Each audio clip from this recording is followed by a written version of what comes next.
joined by Bud from Bud's T-shirts. Bud, why don't you explain a little bit about your business? Okay, so our business is a T-shirt club. Once a month, we put up a new strain tee every month. Basically, we don't print the shirt again. It's never printed again, so it's kind of a limited collection shirt. We started last month. We put up the strain XX 420 for our favorite holiday, 420. Last day to order would be today. By that time, we gang out all our orders and we start shipping out shirts next week. We've already shipped some out, and they'd be to your door by April 15th in time for your holiday. Now, our next shirt that's going up is going to be the Death Star. It's a Star Wars-based design for the month of May. Everybody knows about May the 4th be with you here. And we got a few more up our sleeves that I really don't want to tell you about. We already have 5 or 6 strain shirts out, 5 or 6 months worth of strain shirts out. And also at this time, you'll see our designs are pretty damn good. And we have a group of artists that will be featuring that will blow you guys' minds as far as the artwork on a shirt. It's not just a shirt with a cannabis leaf on it saying, here's some pot. It's a shirt, so when you're getting high with your buddies, they look at it and you're like, holy, I don't know if I'm allowed to curse on here, but holy cow, I got to have that shirt. I got to buy that strain because that shirt's so sick. So that's basically us in a nutshell. In the future, we'll be adding a static store with some of our logo apparel as far as buds go, because we've been getting a lot of feedback on myself, which is Bud, as you see on the front page there. It's a killer little logo. We got a killer icon as far as that goes. So we will have Bud's gear too also there. But the basis of it is once a month we come out with a killer strain shirt, never to be printed again. You order it, and when we print them and we ship them out the door. We actually do all the screen printing here in-house. We're screen printers, embroiderers by nature.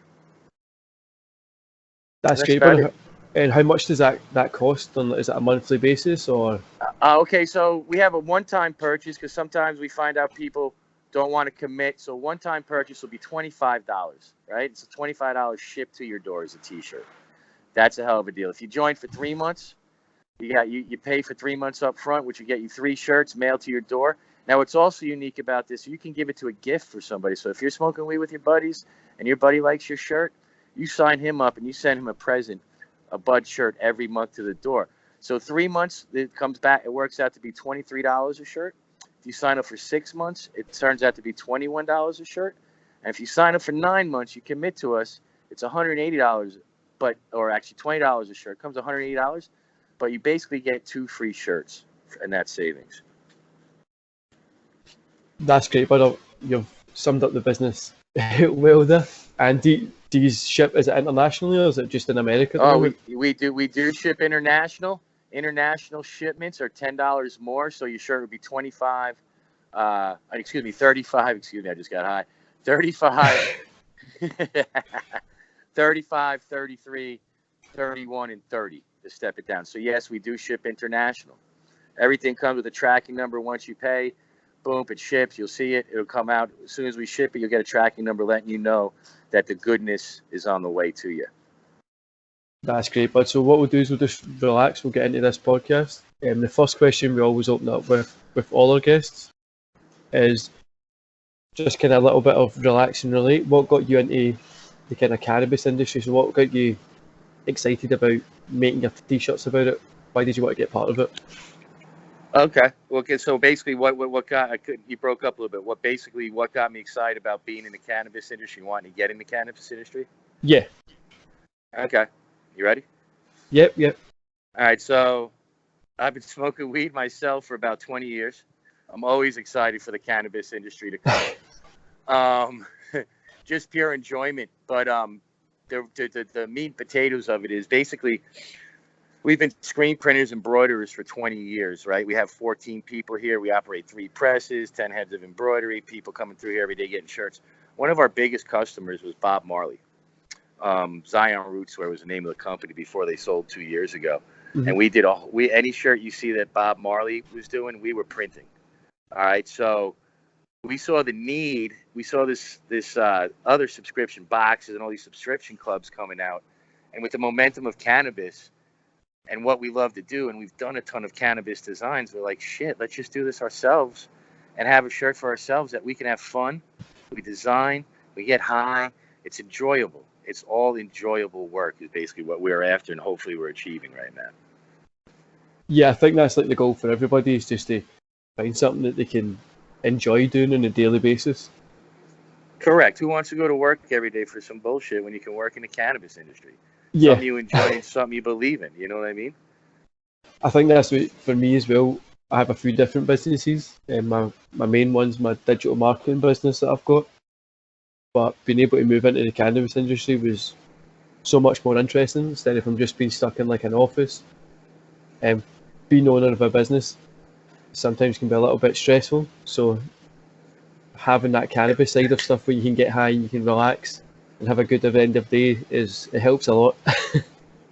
Nah, I'm sitting hitting my vape pen right now as we speak. I mean, that's exactly it. I mean, same with us, right? So we're printing for landscapers and every Johnny Dick that needs a T-shirt, which is great and it's good for business. But what truly excites you? The cannabis industry, right? So that truly is my fire. And we've done a lot of work in the cannabis industry as far as shirts go. So it just made sense. So you said you were from Florida. How does the laws work down there? Is it legal yet or? Yeah, no. Okay, so Florida, we just got a new governor. The background of Florida is like we had oils. CBD came in first, of course, legal, no problem. They sell that everywhere now in the convenience stores, blah, blah, blah. But for good, true CBD, you got to go to a dispensary like True Leaf. Yeah. You get a medicinal card. It's $175. I've got one, of course. You go in, you can get your script. But at that time only, up till last month, you can only get vape. Okay, it was all vape. Mm-hmm. Our governor got elected, came out the box. He's a Republican, and you know that's a bad word as far as the states go. I'm a fan of this guy. He comes off the rip, and he takes every suit out that was against smokable flower medicinal marijuana. He turns over everything, and as of last week, medicinal marijuana is now in all dispensaries here. So Florida's getting on the same page as the rest of the states, and as you know as well as I do, Bar, as soon as that happens, it'll be legal here for recreational use. So cannabis in Florida right now is absolutely booming. Yeah, one of the other people we had on this podcast is from Canada, and it's totally legal up there now. So Jealous. Next place I'm going to on holidays there. That's right. I've been up to Campville and Ottawa right before everything was legal. Their dispensaries up there are killer, man. They're absolutely. It's the one thing Canada does. I mean, they do many things right, but the herb and the cannabis they're doing so right now, and it's helping the nation. You know what I mean? The money that's made off cannabis is ridiculous as far as tax revenues for actually a country to, or a state or a county here in this, in the states to live off of. It's awesome. Yeah, there's no argument to it within the kind of tax purposes for it because it's insane amounts of cash that people are going to be spending on it, just like alcohol and cigarettes. Correct. Tobacco. Yeah. The worst thing for us where we have like weird laws because we're part of Europe and the UK, so we can buy seeds to grow like plants. But we can buy everything to grow it, but we just can't put them together. Get out of here. But yeah, you can actually go to a corner shop where I stay in the city centre in Glasgow most of the time. There's a corner shop 5 minutes from my door that has bongs, seeds, everything you want. You just can't put them together. So when you're buying them, they put them in separate bags because technically they're not together if it's in separate shopping bags. Which is, it's like the weirdest law ever that people know what you're doing, but they don't really bother with it. That sounds like just typical government stuff. Well, where we are, there's so many people that do it. Like the police can't control it, so just kind of just let it slide. Right. Well, we'll turn our heads the other way. I mean, but that's kind of how it was here in the States in the last, or actually Florida for at least the last year since medicinal's been coming and it's got here. I mean, they've decriminalized. You can have, if you have less than 28 grams on you, it's just a ticket now versus before they put you in jail and stuff like that. So I think the States is coming around as a whole, and they're starting to realize that it's good for you, right? So being from Florida, right? We're considered the pill mill of the world. Oxycontin, this, that, Yeah. every other pill, Loratab, etc. Get people off that shit. Smoke some herb. Dial in what you need. Do you want indica for the day? Do you want sativa? Dial it in and just smoke herb. However you want to do it. If you want to eat it, smoke it, vape it, whatever you want to do, get these people on herb so it's actually doing benefits for them versus just making them synthetic heroin, saying, here you go, let me treat the problem, you know? Yeah. That's obviously, like you're saying, for me, one of my first experiences with cannabis was when I broke my neck. I don't really take painkillers or anything like that. But during that time, I did take painkillers, but then I started taking cannabis a little bit more. Just because painkillers make you drowsy, so I was like, I'll take cannabis, see how that feels. And it just helped me get over the injury a lot quicker. I started doing like yoga, just got me a little bit more fitter. It was like a 7 months recovery time instead of from like a 10 month. So there's so many benefits, and I've pretty much nearly smoked every day since then. Because let's face it, end of the day, what do most people do? They go home and they drink a bunch of booze, right? It's like, I need a thing for the day, so I'll just drink a bunch of booze. And what happens when you drink a bunch of booze? You wake up the next morning, you feel like hell, your body's sick, your gut's hurting. But if you smoke some cannabis and go to bed, eat some cannabis, vape some cannabis, or whatever way you take it, you feel great the next day. I usually wake up and I get a little hit in the morning before I get going, to tell you the truth. And I dial it in, though. I'm like, in the mornings, I'm smoking Jack Harris sativa, right? At night, I come home and I hit some glue, some Gorilla Glue, and bam, I'm sitting on the couch, plastered to the couch, sleep all night. I don't wake up. I don't roll over. I don't got to get up with heartburn or anything like that. I mean, it's just, I don't know why it's taken so long for everybody to realize cannabis. Maybe it was that Reefer Madness film that came out in the 30s and it's crazy and it makes you kill people and rape chicks or something like that. But that's, it's just another way of the government keeping it down. Yeah, it's just one of those things. I don't even know why it just died off in, like you said, in the 30s, like just around that prohibition period, and then it just never came back. It was as if they were like, okay, we'll give you alcohol back, but we're keeping this. Right, reefer drives people crazy, we didn't even get any. We just took the American propaganda and put it out here, so we never even got any of our own information, which is silly. That's way silly.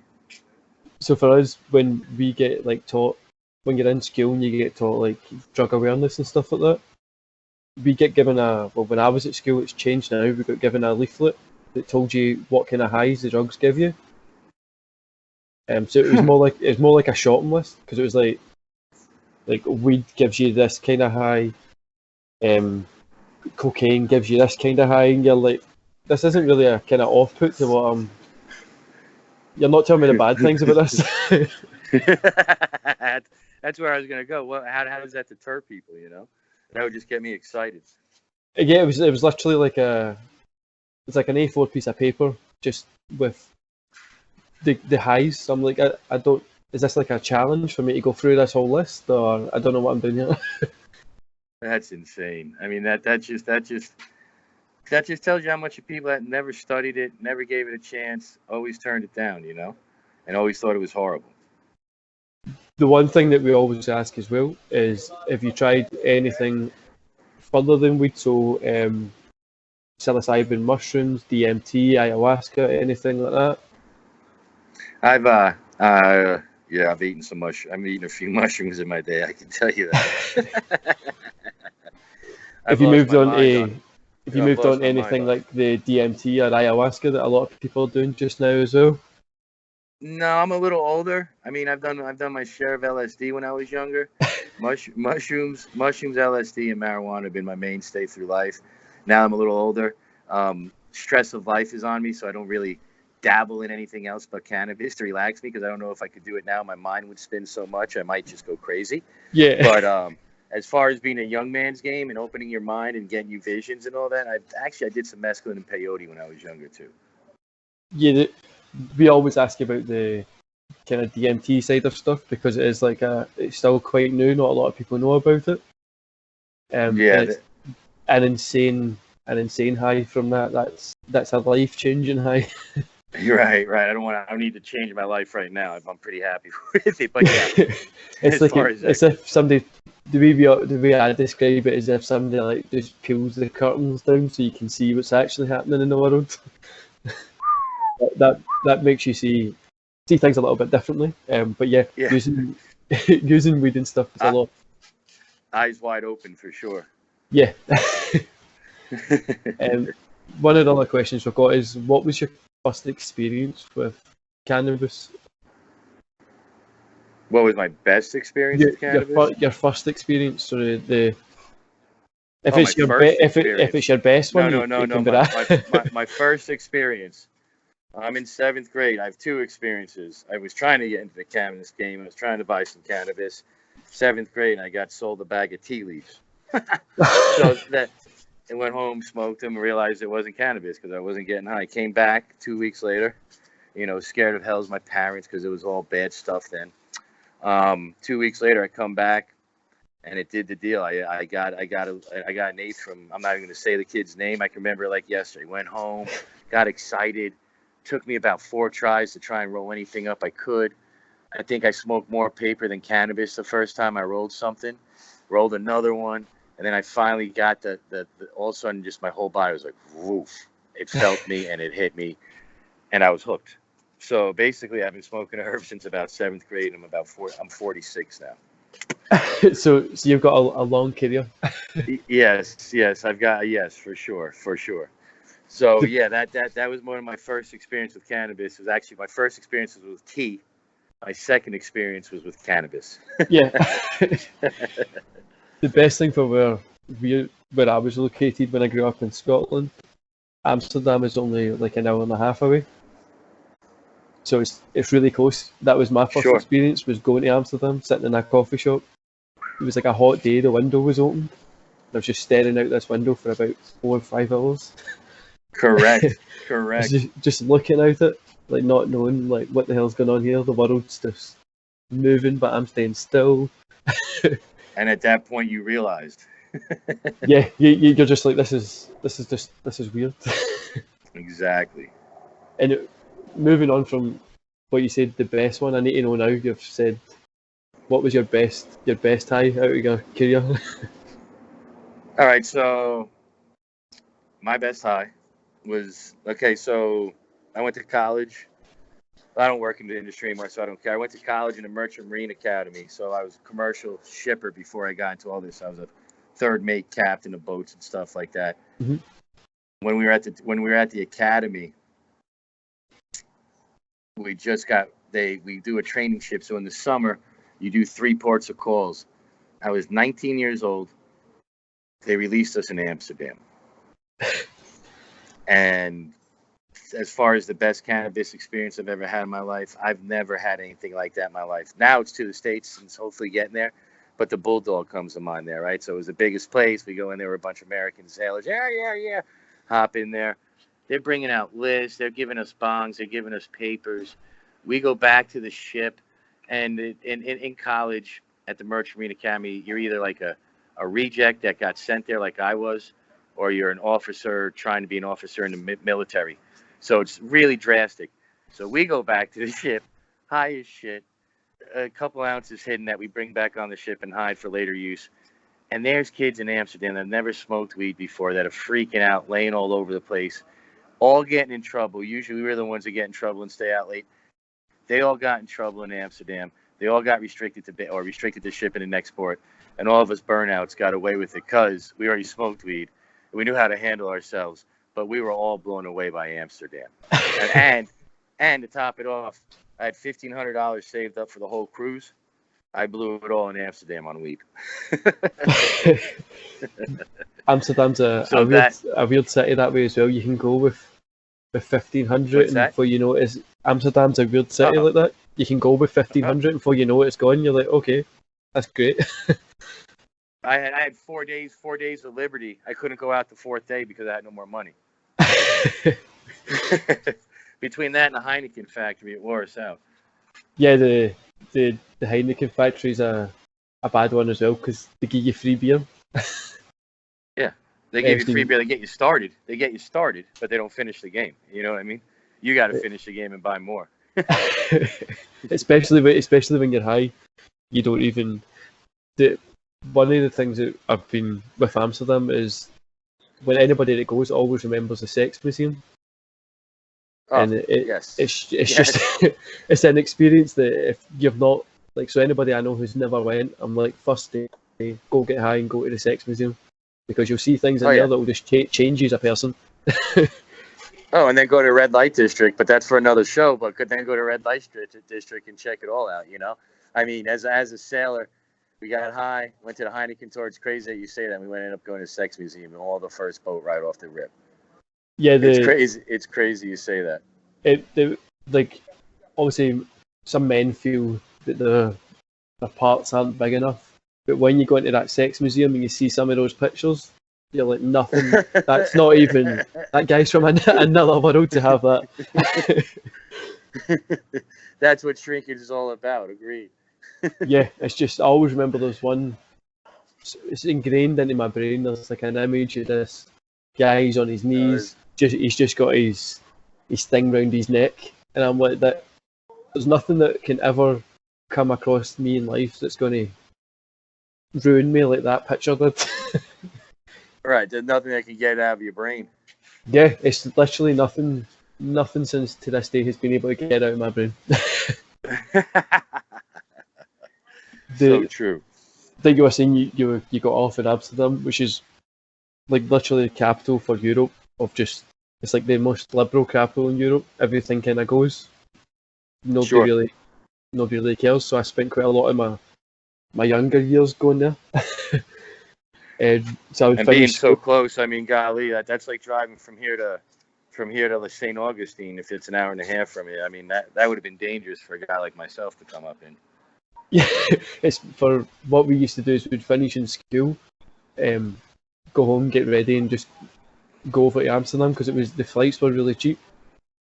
So you maybe be like about $35 a flight, and then you just stay in like a hostel or something. So you'd be over there maybe twice a month, which was insane. But one of the worst times that I had there, I got too high, and I was chatting this girl up and went back to the room. Obviously, we're getting ready to do the thing, and I woke up the next morning with just a note, like a really really cheeky note, like, how dare you fall asleep on me? And I to this day I can't remember what she looked like as well, because well, my friends were like, oh, she was amazing looking, and I'm like, well, I don't have any recollection of falling asleep on top of this woman. I don't remember them telling me. Oh shit, that's great, man. Do the old chew your arm off. Yeah. So what's the kind of the next steps? Obviously, you were saying with the kind of t-shirt stuff, you want to get your like a main kind of shop area where people can come in and buy like merchandise and stuff. So right now, what we're doing the release once a month. This month, at the end of the month, we will have what we call static store, right? So we do the Strange shirt that disappears, but we're going to have some Buds t-shirts in there, some Buds hats, some Buds stickers, some grinders, just some unique stuff with our unique logo on it to have a brand awareness also, if that makes sense. So you can come to the store and buy the Strange shirt, the unique Strange shirt that's never printed, or you can tour. You'll be able to tour our shop next month and buy a Buds t-shirt, club hat, shirt, sticker, or something along that, just to show you love for cannabis and the uniqueness of our logo. I think like if you've seen our logo on the website, it's pretty neat and pretty dialed in as far as it goes. Yeah, it is a pretty cool logo. Thank you. Most people just do like either as pot. We decide to animate a pot leaf and make it look killer. I suppose anything that kind of stands out, like for us as well at the High Grind, we try to make us look a little bit more like professional business. So because we say it's like a place for entrepreneurs to come that enjoy cannabis, so we try to make it look a little bit more like a Forbes-esque magazine look. Correct. I just want to keep it fun, keep it fun and keep it light, keep it happy, keep it high. I mean, our website starts with Hi, I'm Bud, HIGH, I'm Bud. Yeah, I seen that when I went on and checked out the other day. It was pretty cool. You know, and then we put in a little this month strain. We put a little information up, and of course it's it's a little nonfiction, but we go in and we get into it. Like if you read about it last month, how we chose XX420. Supposedly I went up to a hockey game and found XX420. This month with the Death Star, the write up we just did for that today is killer. It's going to be super funny, super light, and people happy. That's the whole thing, man. I mean, if we can produce good products that make people happy at a good, fair price, no one loses, right? Yeah, that's obviously no one loses whatsoever. That's the main thing for the cannabis industry is to keep it like real and organic, and not overpriced and stuff. Because, Correct. as you know, like even with alcohol, I like whiskey. Some whiskeys are really overpriced, so that they are. It's ridiculous. And then what's the difference besides the name? Yeah, so some of them are actually the same company that make them. Right. They're just one of them sitting a cask longer than another. So that's a whole nother topic. I'll go off my head at that all the time. I mean, it's ridiculous. So like all of a sudden, because you're company X, you're going to charge $40 for a T-shirt when it should be 20 max, 25 with shipping max. You know what I mean? Why? I don't understand people that put value on themselves when it's not really an added value, if that makes sense. And then you get a bad name in whatever industry you're in, you know? Yeah, we go through the same thing. So I have another business I've got sells pins for like jackets and T-shirts and things like that. So it's like fun pins. One that we had going was a limited edition one that was just kind of like guys before fries and stuff like that. It was just like aiming towards the kind of female market, but we sell them for like £4 or £5, which is like $6-7. Correct. But generally, everybody else in the same market in the UK sell them for 10 to 15. Right. Just like that's an insane price for 2 bits of plastic with a pin in the back of it. They're super proud of themselves. I got a pin for you. We did a T-shirt a while ago. I got a pin for you. Sorry, girls, I'm gay.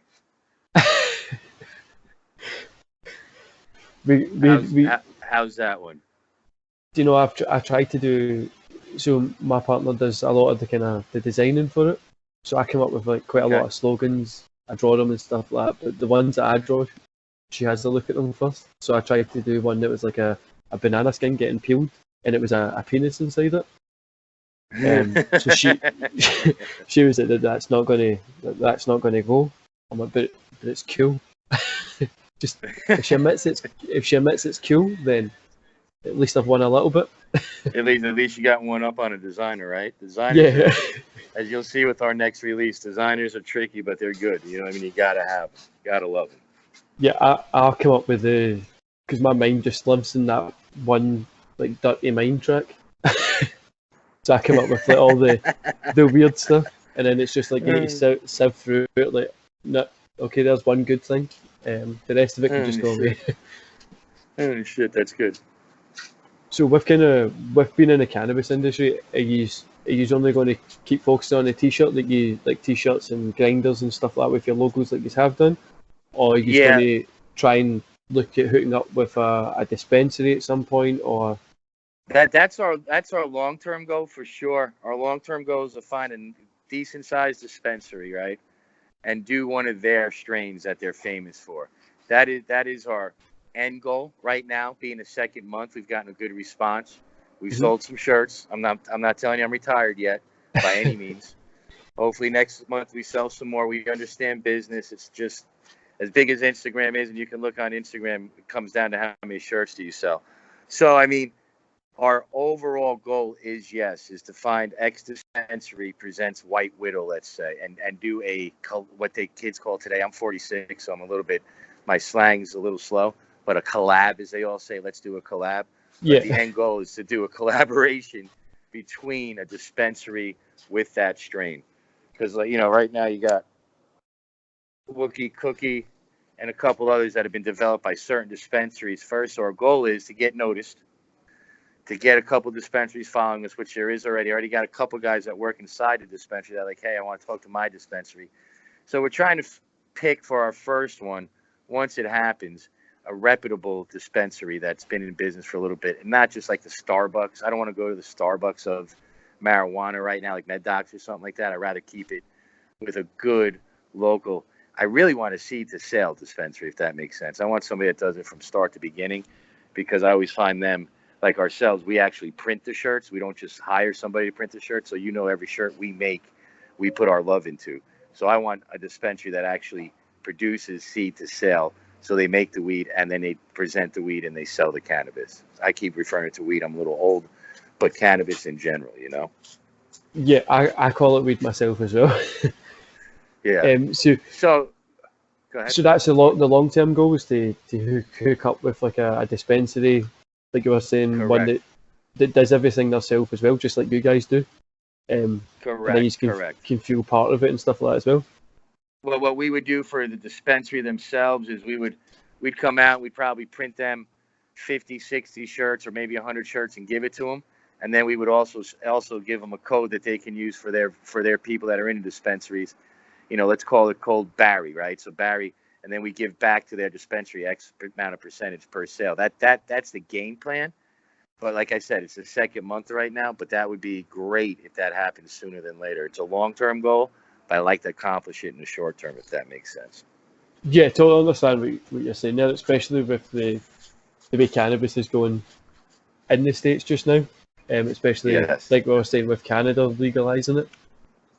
Getting on like one of those the local dispensaries would be good, because they're going to get like that unique kind of t-shirt experience. Correct. And we also own a company that comes out, one of the other part of our screen printing company. We have a live screen printing on demand. So like if you have an event or we come to your store for a promotion, we bring the press, the little dryer, and the whole 9 yards. We print shirts right in front of my goal is to do a promotion with a dispensary here locally in Florida, hopefully True Leave, if you're listening, call me, to go and do promotions with them within their dispensary and promote them and us at the same time. Not only through the subscription, like True Leave presents White Widow, but also to show up at a dispensary and print for them on site. Yeah, that's the worst thing with being in the UK at the moment is nobody's doing like the cannabis industry stuff at all.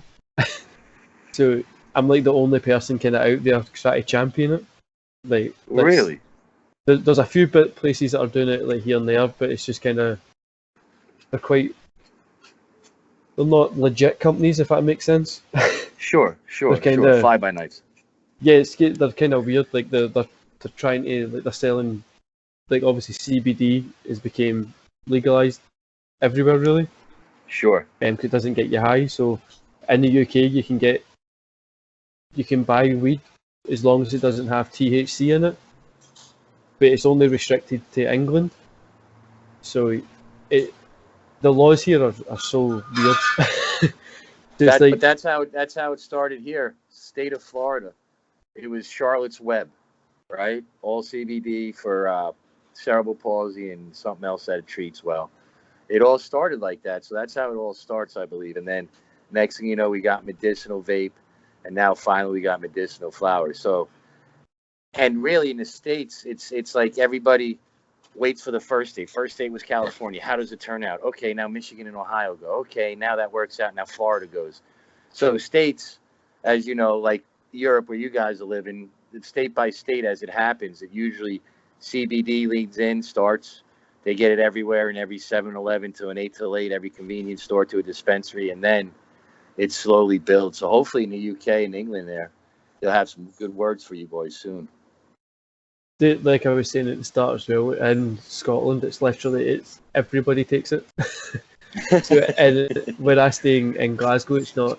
You could walk outside and ask anybody, and they'll be able to tell you where you can go get it. So,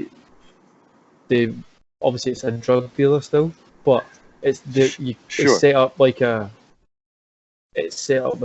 shop. There's places here that you can actually just go into the coffee shop, and if you know what to order, they'll bring it to you. Really? Yeah, it's so like it's autumn, like the police frown upon it, but it depends if the police are in a bad mood.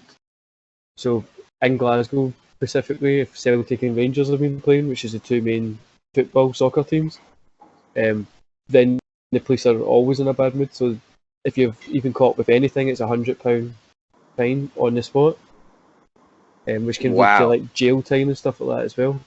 But Wow.